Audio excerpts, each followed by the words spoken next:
नमस्ते, मैं हूँ Manjula Chatterjee. Facebook page, YouTube short channel video. ये है एक बैंगन का फूल।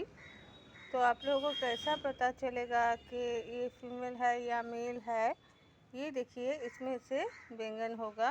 इसका जो ये ग्रीन पार्ट है लेडीज़ में ये ग्रीन पार्ट होता है। एक जो जेंट्स होगा उसमें ये ग्रीन नहीं दिखाई देगा। तो इस फूल से बैंगन होगा।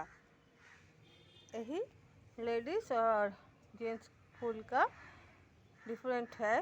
নমস্কার দর্শক বন্ধু, মঞ্জুলা চ্যাটার্জি ফেসবুক পেজ।